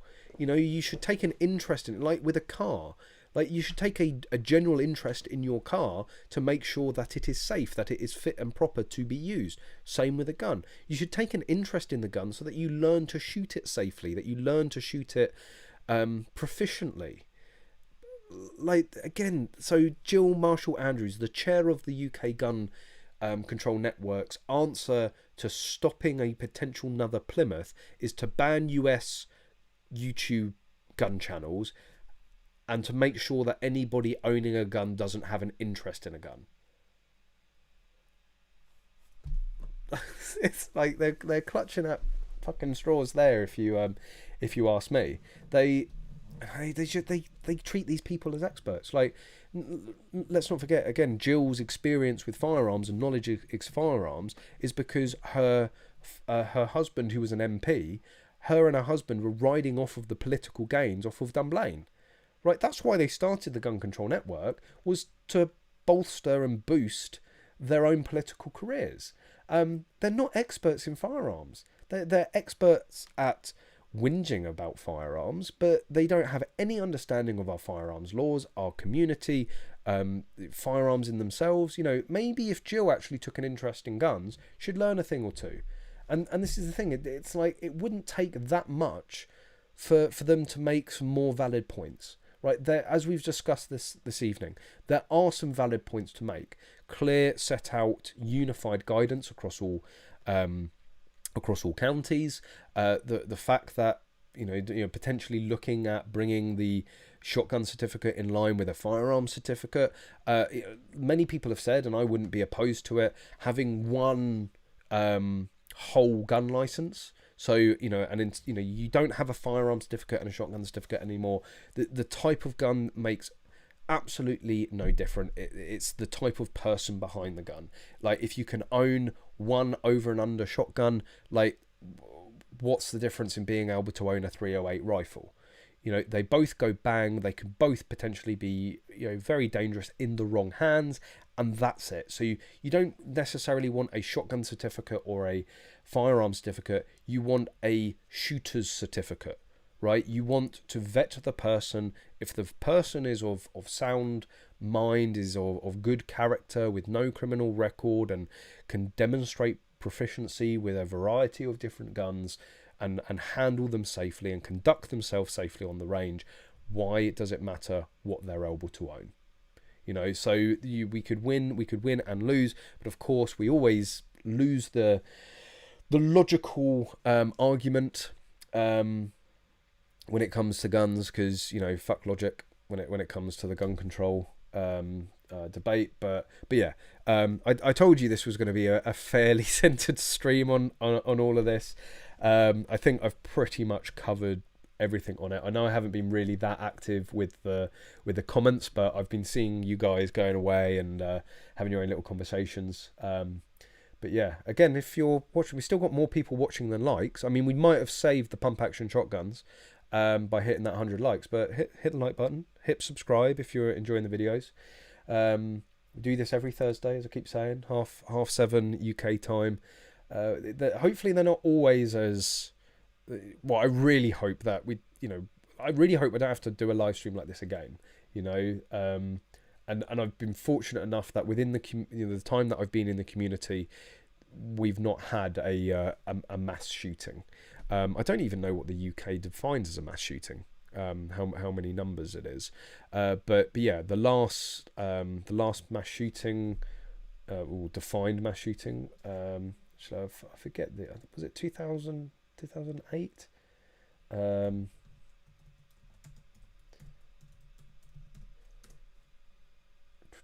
Cumbria shootings were 2010.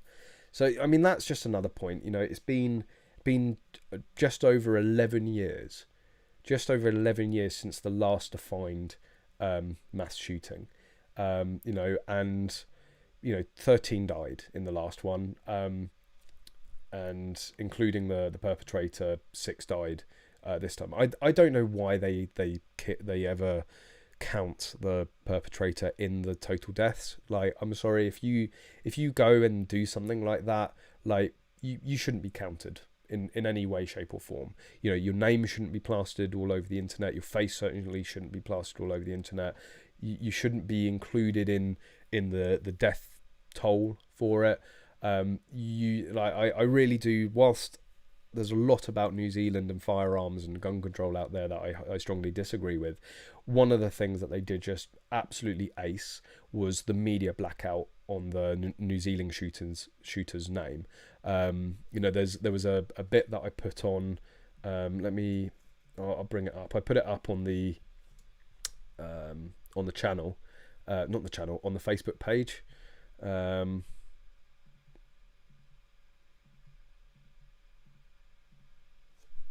Let me find it. So this is why personally I think it's very important not to count these people, not to recognize them, not to give them the attention and the coverage that they quite clearly they are clearly seeking. So this is the Wikipedia page. You can go and check this whole article out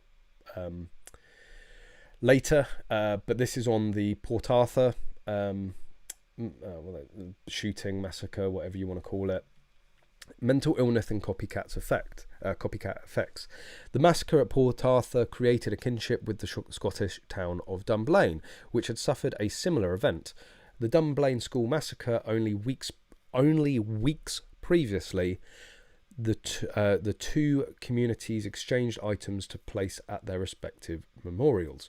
Paul Mullen, a forensic psychiatrist with extensive involvement in following the string of massacres in Australia and New Zealand, attributes both Port Arthur massacre and some of the earlier massacres to the copycat effect. In this theory, the saturation media coverage, and I think that is a great expression, because it's not just media coverage, it is just pure saturation of every single channel, every single paper, every single potential outlet of media. In this theory, the saturation media coverage provides both instruction and the perverse incentives for dysfunctional individuals to imitate previous crimes.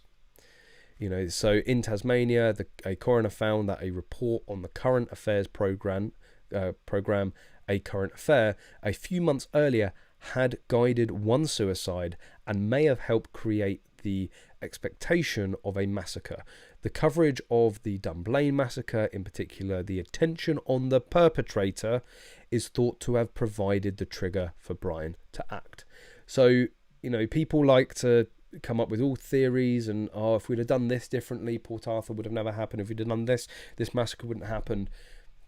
Like, what I read from that is, if we hadn't have had this massive media frenzy around Dunblane at the time, Port Arthur wouldn't have happened.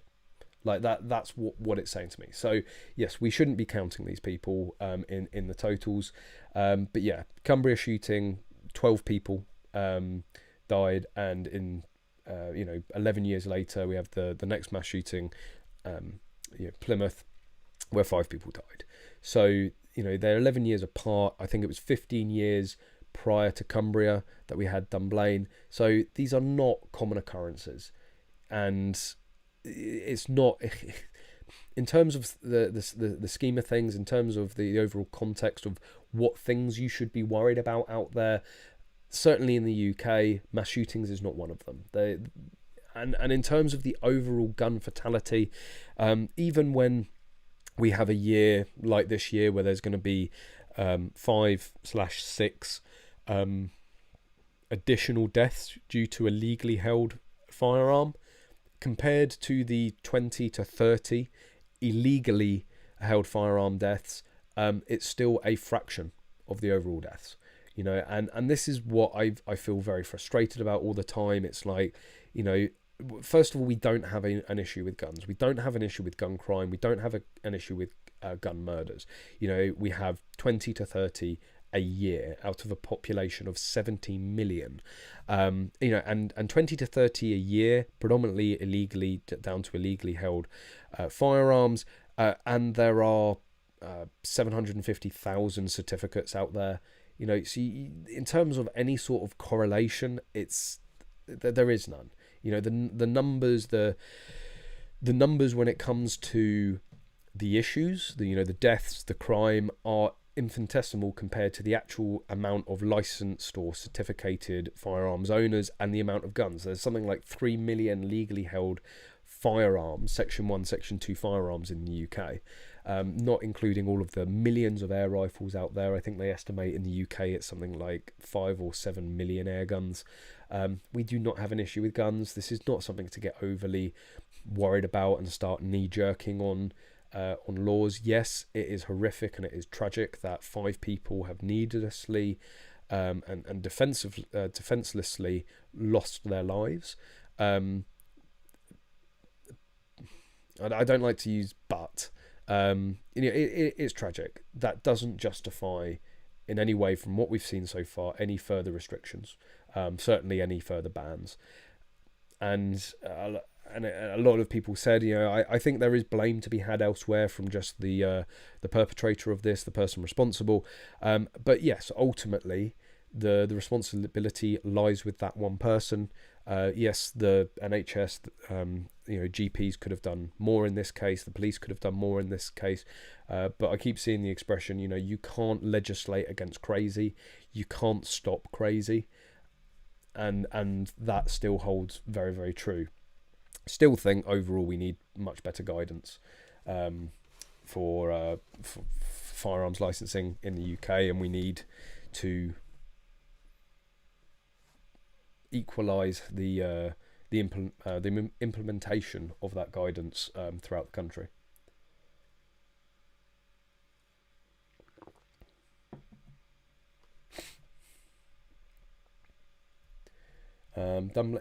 Practical Armory, thank you. Thank you for reminding me. I didn't actually have it written down, but one of the big points, that is a very good point.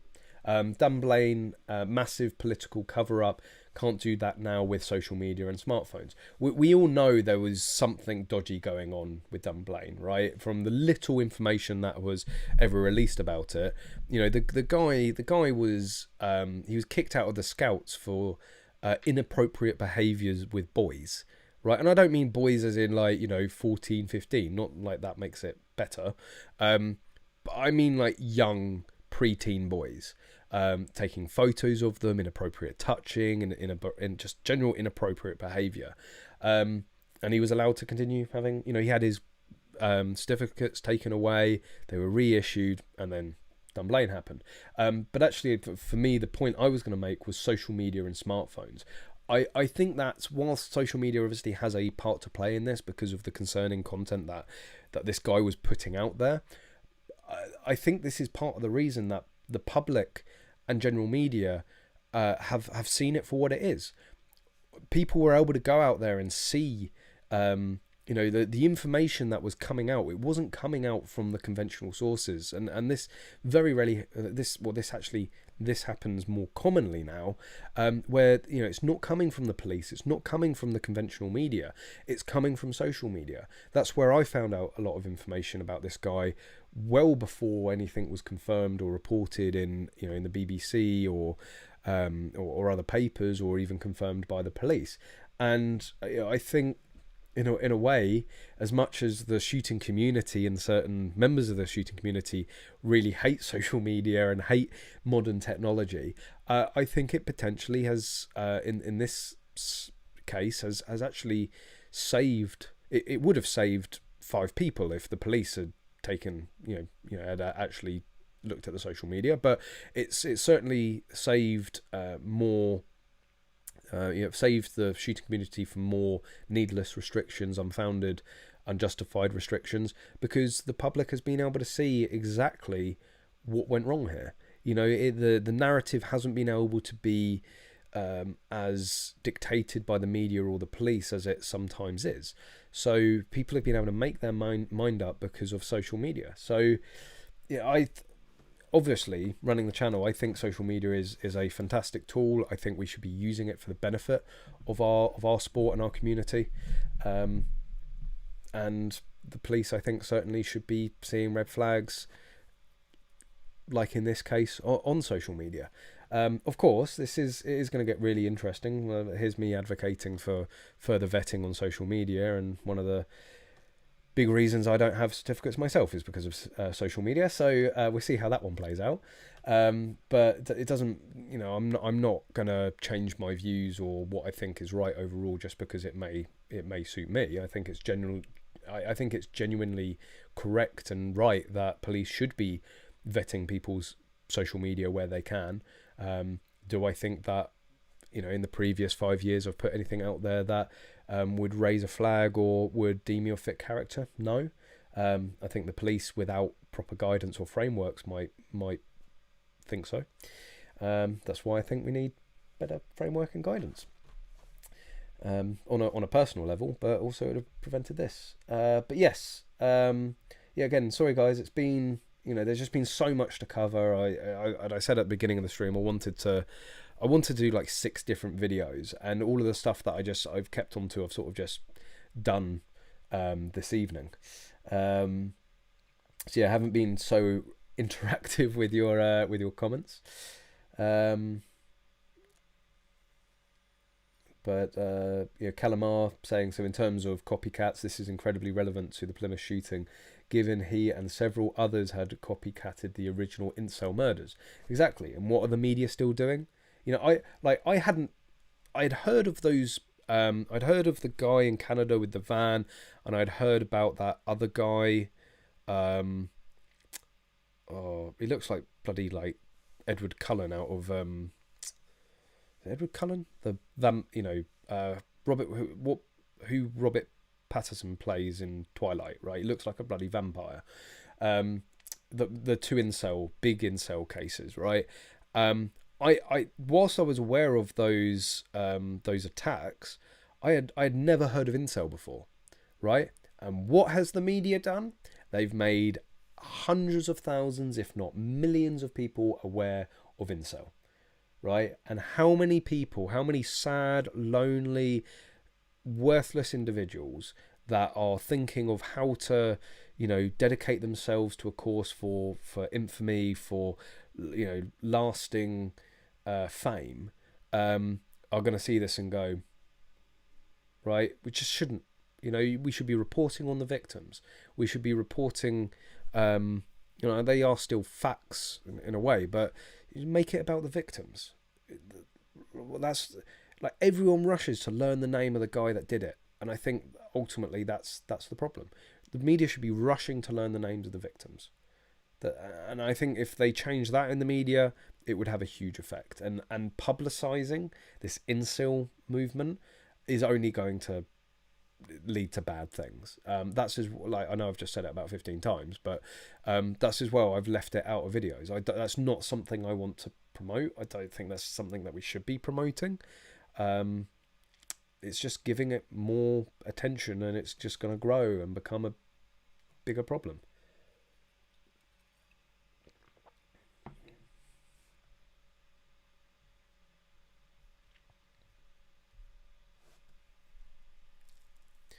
Callum, absolutely thousands of virgins across the globe are watching this and thinking, I feel like that. Yeah. You know, we were making, no, I'm not even going to say it. No, I'm not even going to say it. I'll get in so much trouble. It's on so many different, there are various things said in the office. Like, we have a solution. We have a solution to the incel problem. I'm not, but I can't say it. No, it's not like that.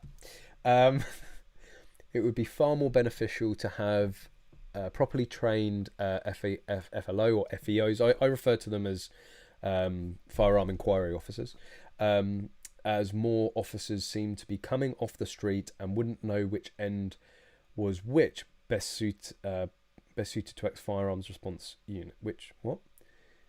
Coming off the street and wouldn't know which end was which, best suited to ex-firearms response officers. Like, I sort of agree with you, Tim, but in my experience, the firearms officers have less of an idea as the FEO, right? I have stood there and watched them go, you know, which one's the shotgun? And like sort of looking at a 308 bolt action rifle.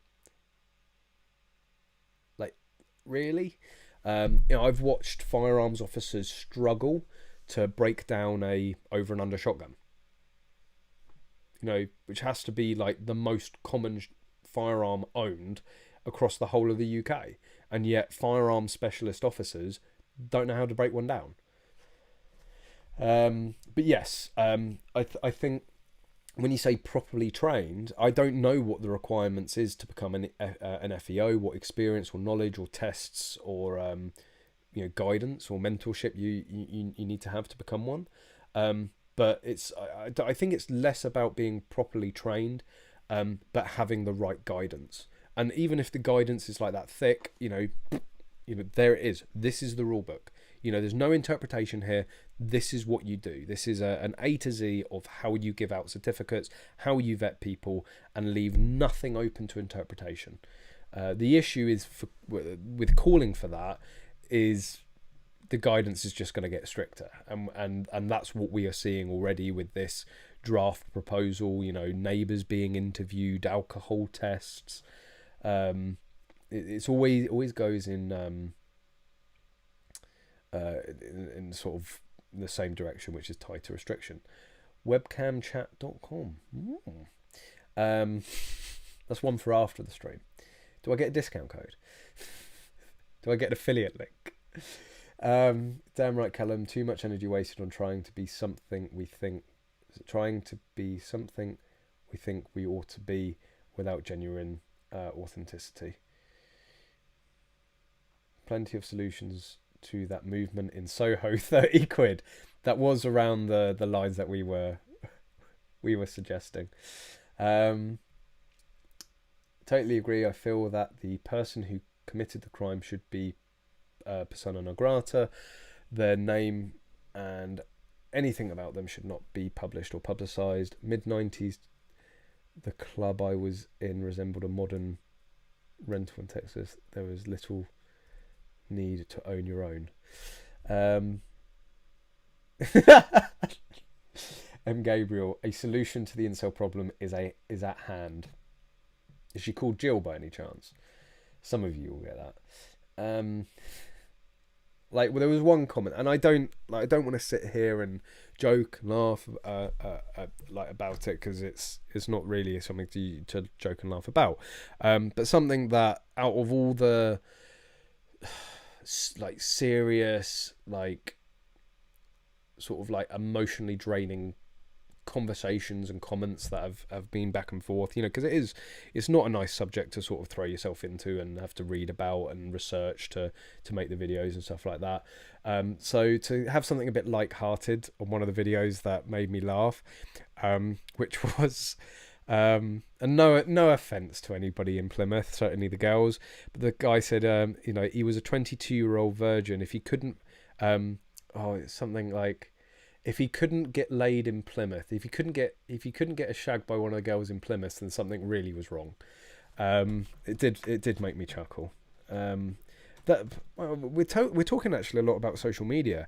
The incel thing, I think, is actually a root problem of social media. People that are socially inept, in for lack of a better phrase.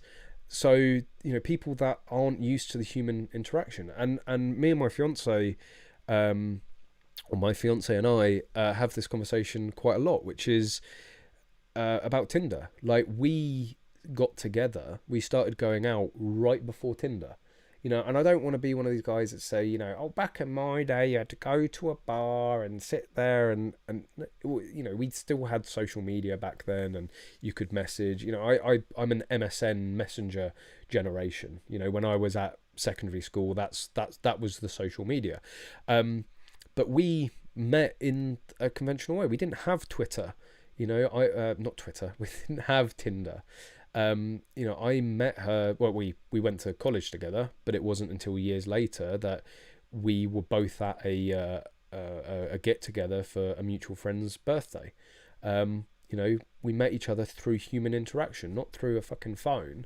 And I think if there's something bad to be said about social media in all of this, is that it is leading to more lonely, depressed, unhappy individuals, because people post that people post their life highlights on social media, and if you don't have a lot of highlights and all you're seeing are people's highlights, it gives a very skewed image of the world. It gives, it makes you feel like you're not doing as well as everyone else, and it's, just because all you're seeing are people's holidays, new, house purchases, new car purchases, getting happily married, and that's all you're seeing. So I think social media has given birth in some way to the incel. I mean, it would be an immaculate conception birth, but has given birth in some way to the incel movement.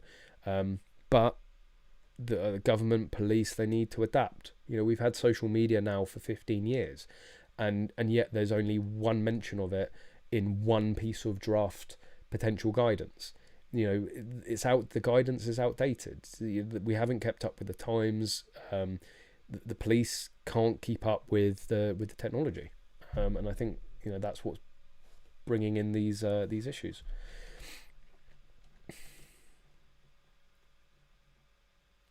Daniel, I appreciate, Daniel, you've been busy today. You have been really, really busy, so I appreciate you trying to keep it clean. Have you heard about the Ligma variant? It may spoil the US trip in October. No, I haven't. I'm not really paying attention. I'm just waiting until it gets to the point that we need to pay attention to it before I make any decisions of it. But we'll wait. I'll be double jabbed by them.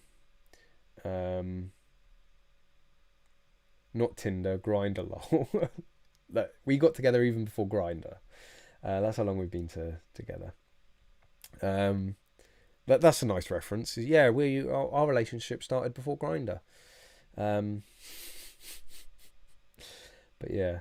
But anyway, guys, I know there's been loads of comments and questions, and because of the subject matter and because of how much I want to sort of relay, I haven't had too much back and forth. But before you all head off, hit the like button, make sure you're subscribed. We do this every single Thursday. Sometimes it gets moved to a Wednesday or Friday, but pretty much every single Thursday, 7 p.m, 7:30 p.m.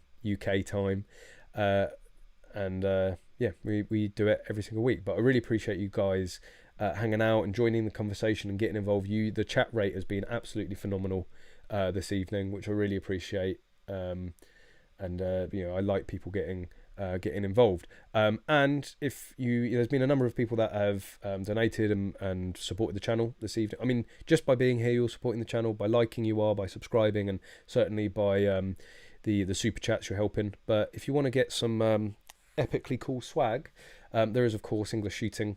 EnglishShooting.org, where you can go to the merch and you can pick up some swag. We've got patches, we've got stickers, we've got Connors. I mean, who doesn't want a Connor sticker? Like, come on. We've got English shooting caps, you've got Magload swag, or loads of stuff. So if you want to support the channel and get something tangible out of it, rather than me just jabbering on, head over to EnglishShooting.org. If you're also interested in getting into the sport and you want guides, they're on there on EnglishShooting.org as well. But yes, thanks again, everyone. Super good job on saving the pump action shotguns by getting over 100 likes. But yeah, that's going to be about it. Really hope you've enjoyed the stream. I know it's not, again, really the best of topics, but yeah, really appreciate it. I hope you all have a fantastic week, and as always, guys, I hope to see you soon.